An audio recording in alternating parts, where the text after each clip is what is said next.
बड़ी महंगी पड़ेगी आई किसी से कोई प्यार ना करे, दिल देता है रो रो दुहाई किसी से कोई प्यार ना करे। ये मेरे को बात याद आई, सैया जा में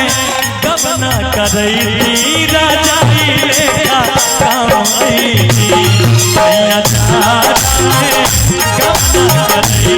थी राजा ही लेखा काम आई थी, राजा ही लेखा काम आई थी, राजा ही लेखा काम आई थी।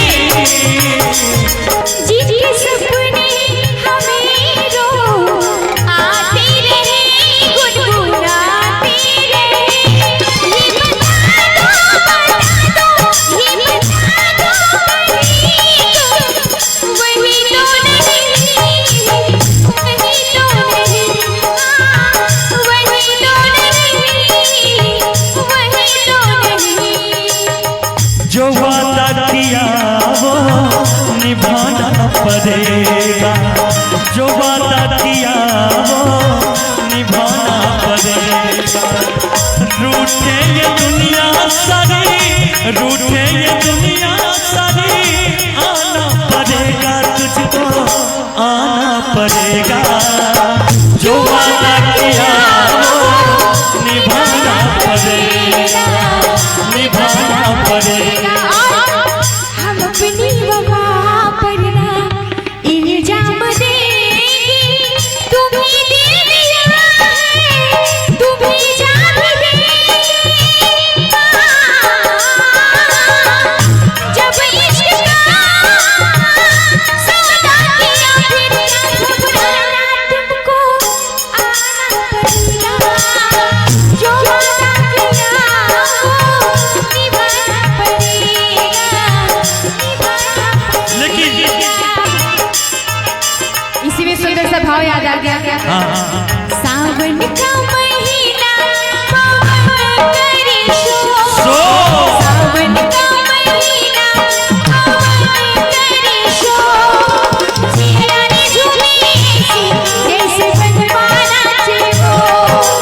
सावन का महीना पवन करे शोर, सावन का महीना पवन करे शोर, चेहरा ने झूमे जैसे बनवाना चेहो, चेहरा ने झूमे हम भी बोले कुछ, जैसे बनवाना चेहो। साथिया नहीं जाना कि जीना लगे, साथिया नहीं जाना कि जीना लगे, मौसम है सुहाना, मौसम है सुहाना कि जीना लगे, साथिया मेरी माना जीना लगे, साथिया